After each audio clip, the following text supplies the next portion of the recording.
Students, आज के class में आपका वेलकम है।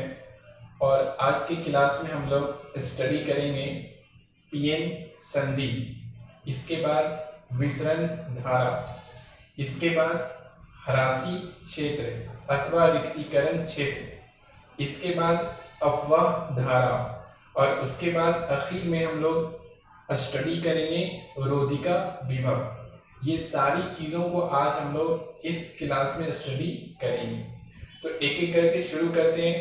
तो सबसे पहले हम लोगों को पढ़ना है कि पीएन संधि किसे कहते हैं। सबसे पहले पढ़ना है कि पीएन संधि किसे कहते हैं।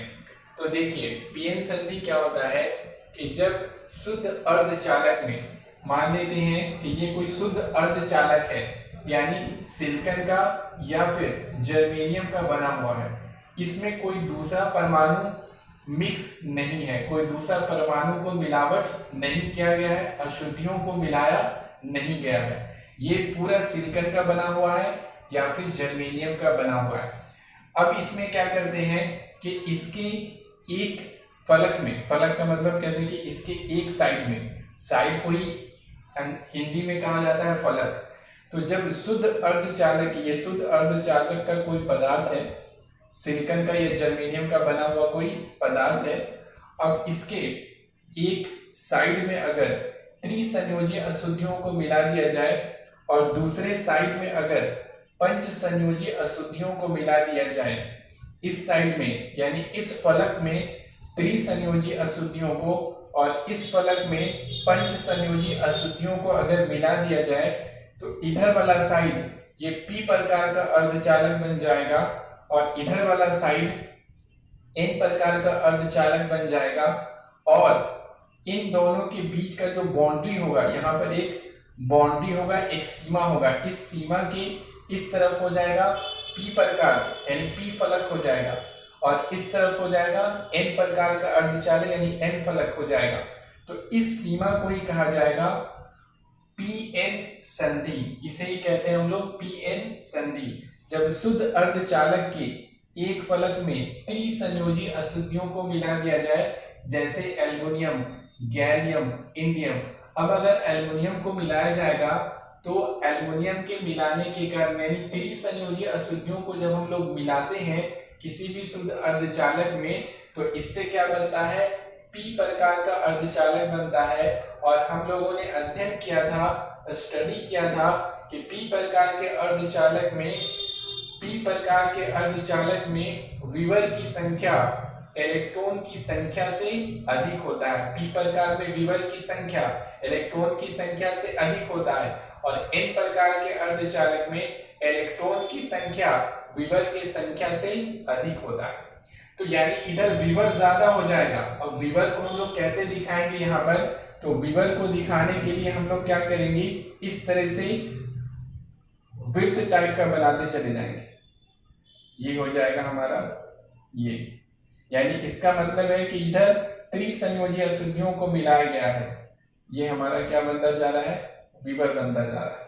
यानी इधर एल्युमिनियम या एक एल्युमिनियम मिलाया जाएगा तो एक विवर का निर्माण होगा, दूसरा मिलाएंगे तो दूसरा विवर, तीसरा विवर, चौथा मिलाएंगे एल्युमिनियम तो चौथा विवर। इस तरह से ये मिलावट कर दिया गया। तो अगर त्रिसंयोजी अशुद्धियों को मिलाया जाता है तो विवर यानी विवर की संख्या इलेक्ट्रॉन की संख्या से अधिक होता है। तो ये सब विवर हो गया। इलेक्ट्रॉन भी होगा, ऐसा नहीं कि इलेक्ट्रॉन नहीं होगा, मुक्त इलेक्ट्रॉन भी होगा। अब इलेक्ट्रॉन को कैसे दिखाएंगे, तो इलेक्ट्रॉन को डॉट से दिखाएंगे। एक दिखा दिए, दो दिखा दिए, यहाँ पे तीन दिखा दिए। इलेक्ट्रॉन की संख्या कम होगा लेकिन विवर की संख्या क्या होगा, अधिक होगा। और इस तरफ इधर मिलाया जा रहा है पंच संयोजी अशुद्धि। तो जब पंच संयोजी अशुद्धियों को मिलाया जाएगा, जैसे फास्फोरस को मिला दिया जाए या फिर आर्सेनिक, एंटीमनी को मिलाया जाएगा, तो उसमें 5 संयोजी इलेक्ट्रॉन होता है और उसका 4 संयोजी इलेक्ट्रॉन अपने नजदीक वाले सिलिकॉन के साथ 4 सहसंयोजक बंधन बना देगा। लेकिन जो 5वां इलेक्ट्रॉन हो जाएगा वो क्या होगा, वो कोई बंधन नहीं बनाएगा और उस 5वें इलेक्ट्रॉन के कारण इधर यानी एन प्रकार के अर्धचालक में इलेक्ट्रॉन की संख्या विवर की संख्या से अधिक होता है। तो इधर क्या दिखाएंगे, इधर इलेक्ट्रॉन की संख्या दिखाएंगे। इधर इलेक्ट्रॉन क्या होगा, ज्यादा होगा। इलेक्ट्रॉन को डॉट से दिखाया जाएगा।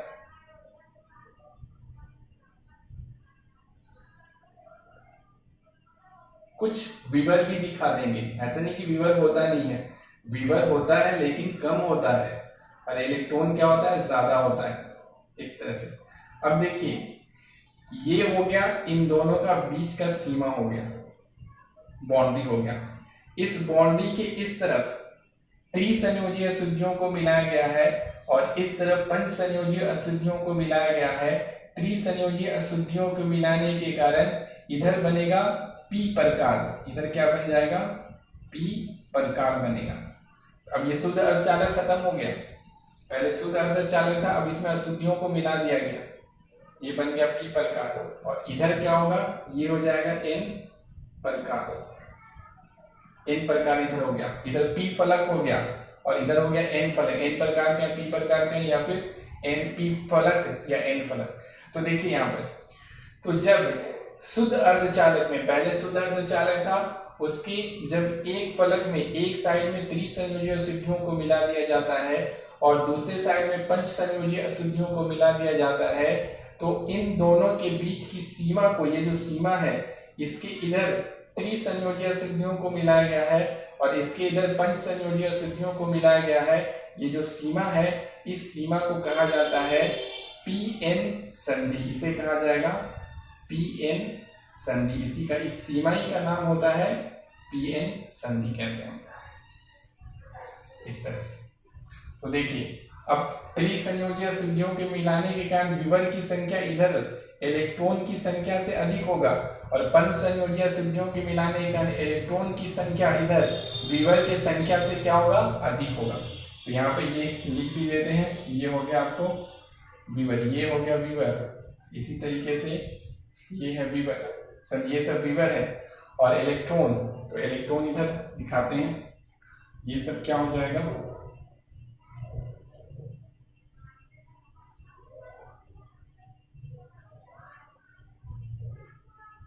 ये हो गया इलेक्ट्रॉन, ये भी हो गया इलेक्ट्रॉन। इस तरह से ये सब क्या है, इलेक्ट्रॉन है और ये सब क्या है, विवर है। तो इस सीमा को कहा जाएगा पीएन संधि। पीएन संधि हमारा हो गया। अब पढ़ना विसरण धारा। अब विसरण धारा क्या होता है, तो देखिए जैसे ही पीएन संधि का निर्माण होगा, तो पीएन संधि जैसे ही बनेगा, यानी कि जब इस तरफ त्रिसंयोजी अशुद्धियों को मिलाया जाएगा और इधर पंचसंयोजी अशुद्धियों को मिलाया जाएगा, तो त्रिसंयोजी अशुद्धियों को मिलाने का इधर विवर की संख्या बहुत ज्यादा हो जाएगा और इधर इलेक्ट्रॉन की संख्या बहुत ज्यादा होगा। अब देखिए इधर इलेक्ट्रॉन बहुत ज्यादा है, इधर विवर बहुत ज्यादा है, यानी सांद्रता में अंतर है। इलेक्ट्रॉन सांद्रता इधर ज्यादा है, इधर विवर सांद्रता ज्यादा है, यानी इलेक्ट्रॉन इधर ज्यादा है, इधर विवर ज्यादा है। तो इलेक्ट्रॉन ये देखेगा कि यहाँ पर खाली जगह है, विवर का मतलब क्या, खाली जगह होता है। तो इलेक्ट्रॉन ये देखेगा कि ये खाली जगह है, यानी विवर है यहाँ पर, और विवर क्या होता है, वो अपने आप को धनात्मक आवेश की, धनात्मक कण की तरह व्यवहार करता है। वास्तव में ये धनात्मक कण होता नहीं है, लेकिन ये धनात्मक कण की तरह व्यवहार करता है। तो ये जो खाली जगह है, इलेक्ट्रॉन यहाँ पर देखेगा कि ये खाली जगह है, अब इधर बहुत सारे इलेक्ट्रॉन है, इधर देखेंगे खाली जगह है, तो इलेक्ट्रॉन क्या करेगा, यहाँ से चल करके इस खाली जगह को भरना शुरू करेगा। इस घटना को, इस क्रिया को कहा जाता है विसरण। इसे क्या कहेंगे, विसरण कहेंगे। यानी इधर इलेक्ट्रॉन की संख्या अधिक है, इधर विवर की संख्या अधिक है, खाली स्थान इधर ज्यादा है, तो इलेक्ट्रॉन यहाँ से चल करके इस खाली स्थान को भरना शुरू करेगा। इस भरने की क्रिया को कहा जाएगा विसरण, इसे कहते हैं हम लोग विसरण। और अब इसी को यहाँ पे दिखाते हैं, यानी इसको यहाँ देखिए, ये सब इलेक्ट्रॉन है और ये विवर है, तो ये इलेक्ट्रॉन यहाँ से चल करके इसको क्या करेगा, भरना शुरू करेगा। तो इलेक्ट्रॉन यहाँ से चल करके यहाँ आने लगा, यानी इलेक्ट्रॉन चलने लगा, इलेक्ट्रॉन का मूवमेंट होने लगा। इलेक्ट्रॉन एक स्थान से दूसरे स्थान जाने लगा और इलेक्ट्रॉन पर क्या होता है, आवेश होता है। तो इलेक्ट्रॉन की गति करने के कारण आवेश का गति होने लगा, यानी आवेश एक स्थान से दूसरे स्थान पे जाने लगा। और हम लोग जानते हैं कि आवेश के प्रवाह के दर को, यानी आवेश प्रवाहित होने लगा और आवेश की प्रवाह को दर को कहा जाता है धारा, कहा जाता है विद्युत धारा कहते हैं हम लोग। आवेश के प्रवाह के दर को हम लोग कहते हैं विद्युत धारा। आवेश के बहने के कारण, आवेश के प्रवाह के कारण विद्युत धारा का निर्माण होता है। और यहाँ पर इस धारा को कहा जाएगा विसरण धारा। इस धारा को यहाँ पे कहते हैं हम लोग विसरण धारा। इस धारा का नाम है विसरण धारा। इलेक्ट्रॉन जब इधर का, यानी n प्रकार का इलेक्ट्रॉन, n फलक का इलेक्ट्रॉन जब p फलक के विवर में विसरित होने लगता है, जिसके कारण एक धारा का निर्माण होता है, एक धारा उत्पन्न होता है और उस धारा को कहा जाता है विसरित, उस धारा को कहा जाता है विसरण धारा। तो ये वाला, ये है आपका p प्रकार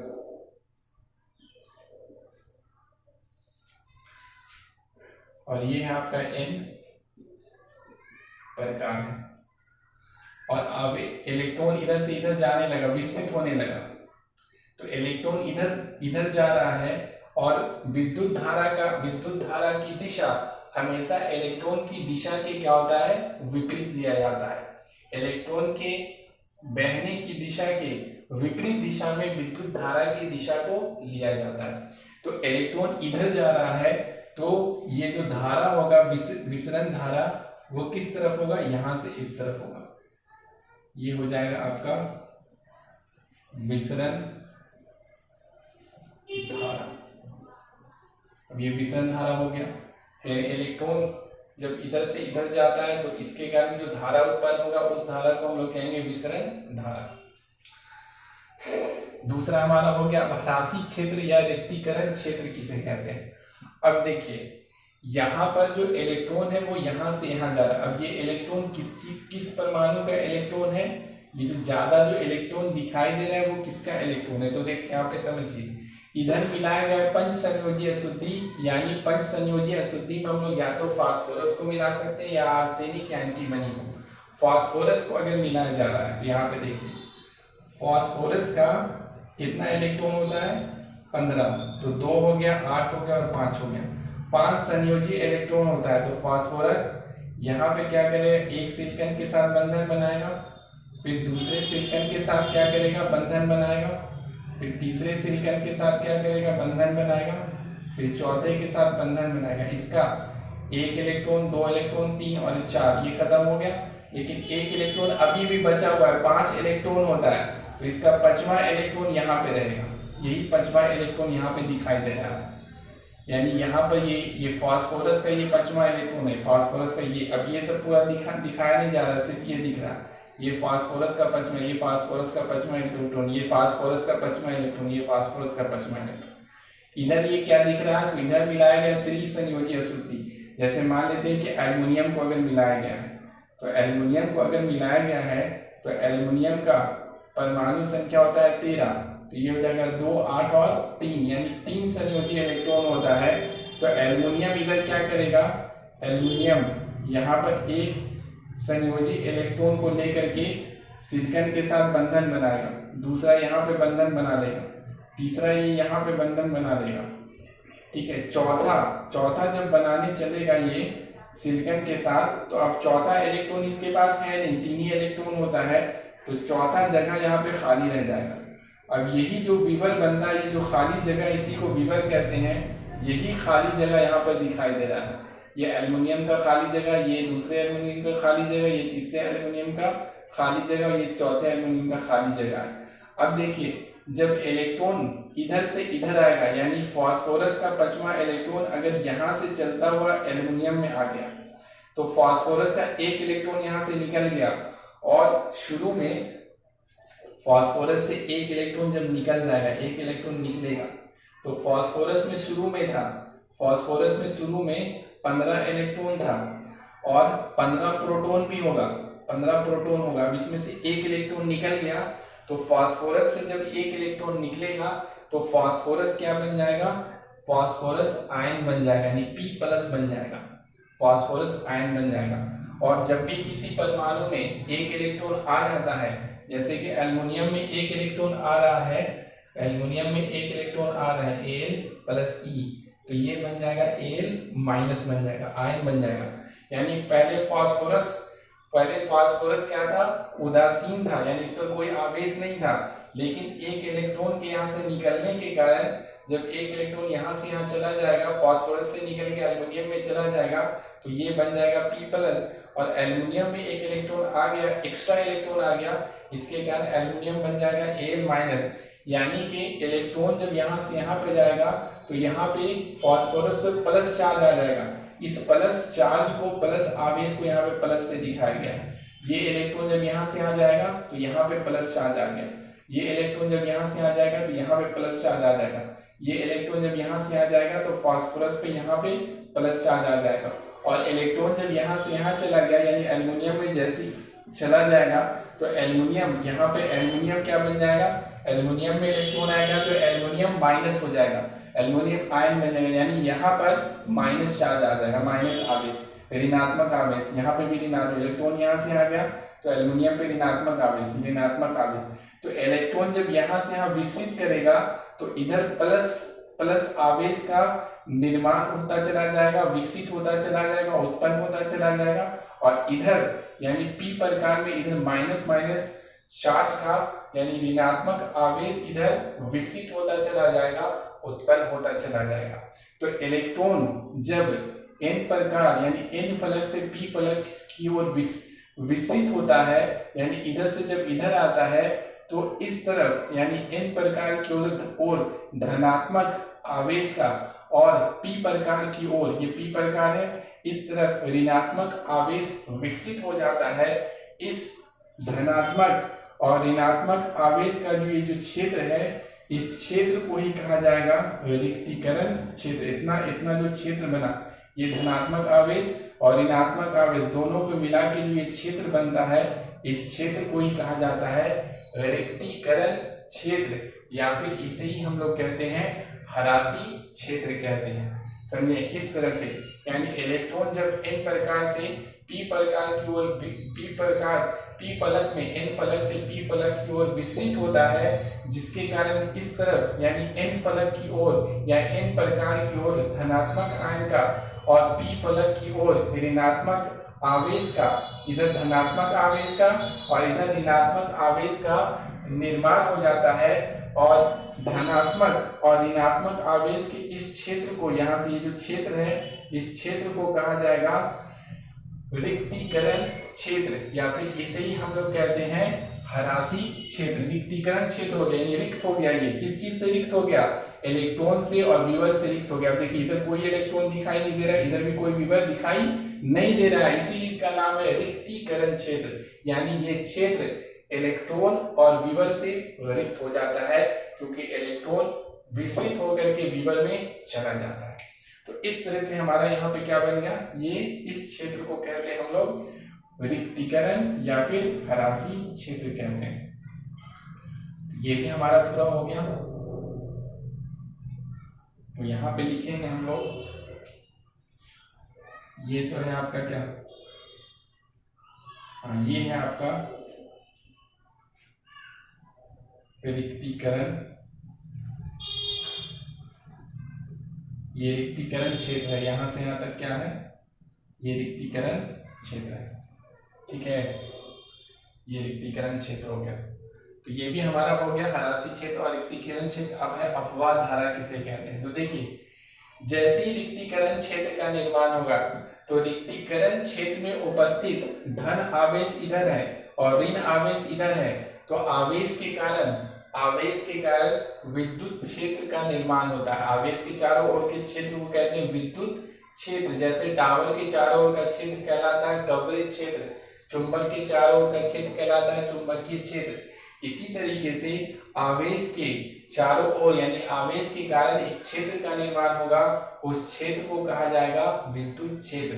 अब इस क्षेत्र का दिशा किधर होगा, तो क्षेत्र का दिशा हमेशा धन आवेश से ऋण आवेश की तरफ होता है, यानी कि इस तरफ से इस तरफ होगा। इसको यहाँ पे हम लोग दिखाएंगे ऐसे करके, ये दिशा का एरो, तीर का निशान इधर होगा और यहाँ पर विद्युत क्षेत्र को सूचित किया जाता है किससे, ई से सूचित करते हैं। यानी रिक्तीकरण क्षेत्र में उपस्थित धनात्मक आवेश तथा ऋणात्मक आवेश के कारण विद्युत क्षेत्र का निर्माण होता है और वह क्षेत्र, वह विद्युत क्षेत्र धन आवेश से ऋण आवेश की ओर होता है। और इस क्षेत्र के कारण, अब इसके कारण क्या होगा, तो देखिए इधर हम लोग देखते हैं, ये है, ये क्या है, पी प्रकार है,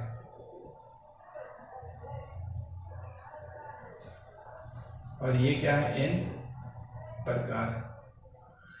इधर देखिए, इधर विवर की संख्या बहुत ज्यादा है लेकिन कुछ इलेक्ट्रॉन भी होता है। इधर इलेक्ट्रॉन की संख्या बहुत ज्यादा है लेकिन कुछ विवर भी होता है। तो जैसे ही रिक्तीकरण क्षेत्र में धनात्मक आवेश और ऋणात्मक आवेश का निर्माण होता है, तो ये जो धनात्मक आवेश है, यहाँ पर जो इलेक्ट्रॉन है ये धन आवेश हो गया, इलेक्ट्रॉन पर ऋण आवेश होता है। तो ये धन आवेश इलेक्ट्रॉन के ऋण आवेश को अपनी तरफ खींचता है, यानी इलेक्ट्रॉन को खींचता है, यानी इसको, ये सारा धन आवेश इसको इलेक्ट्रॉन को इधर लाना चाहता है और इलेक्ट्रॉन जिसके कारण इधर जाना चाहता है, लेकिन यहाँ पे ऋण आवेश है, ऋण आवेश उसे रोकता है, उसे क्या करता है, प्रतिकर्षण का उस पर बल लगाता है।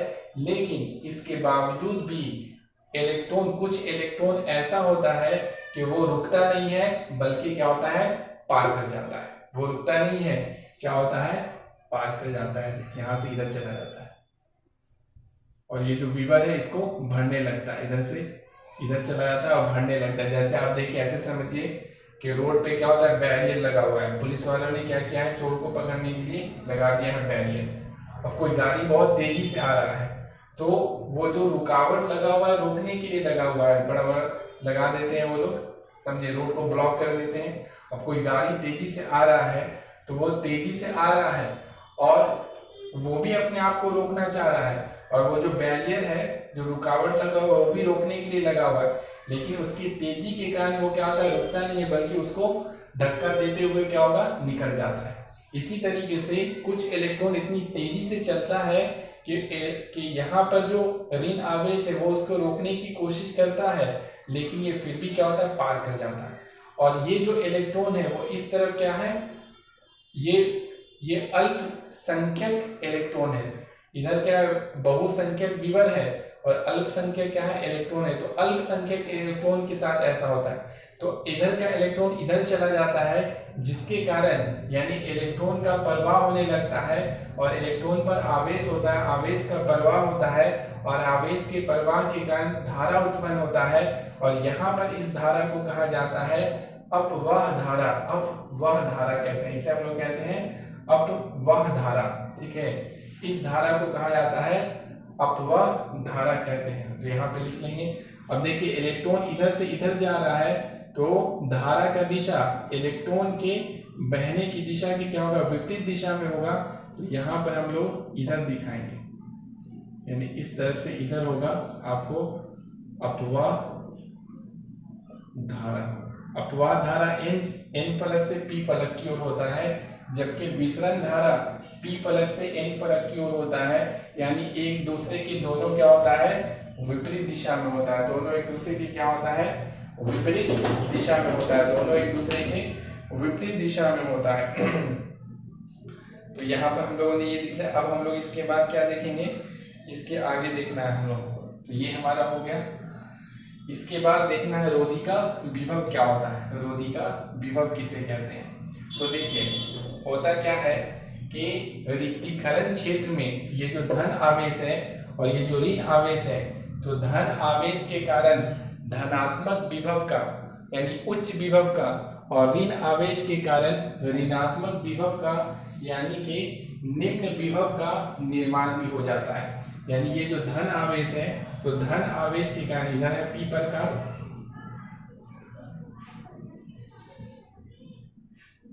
और इधर है, तो देखिए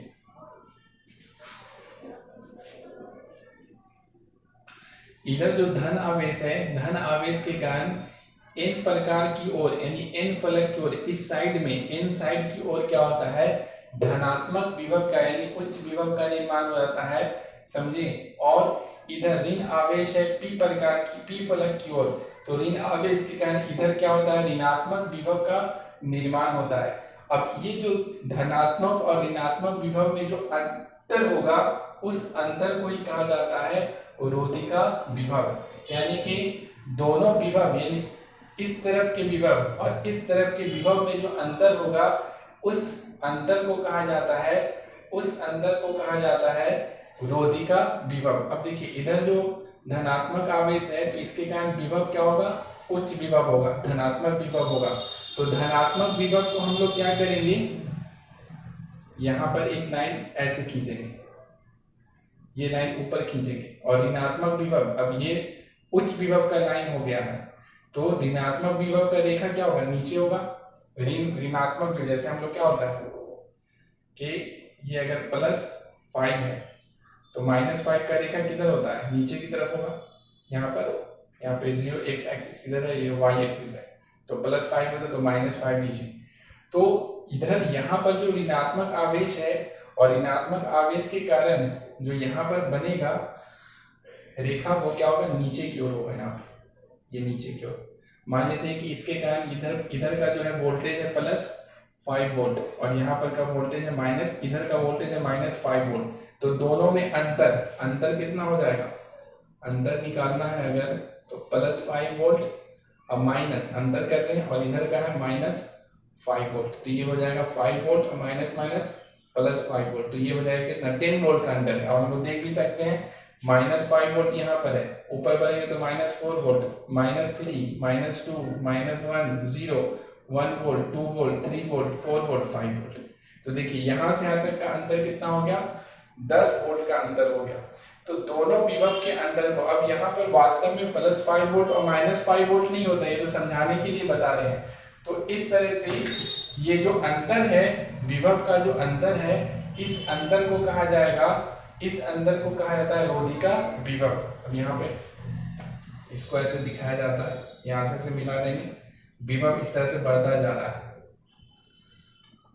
और विभव का जो अंतर होगा, यानी कि ये वाला लाइन यहाँ पे है ना, यहाँ से दिखा देंगे इस तरह से, ये अंतर है, यहाँ से यहाँ तक का अंतर है, यानी कि इधर है निम्न विभव है और इधर उच्च विभव है, और इस रोधिका विभव को V0 से सूचित किया जाता है। ये इस तरह से दिखा देंगे।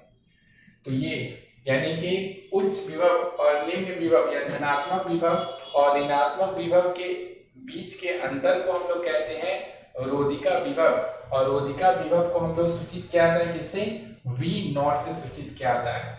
समझे, इस तरीके से हमारा ये भी कंप्लीट हो गया, रोधिका विभव हो गया। अब नेक्स्ट क्लास में हम क्या करेंगे कि ये सब का आपको परिभाषा एक एक करके लिखा देंगे, तो ये नेक्स्ट क्लास में हो जाएगा, है ना।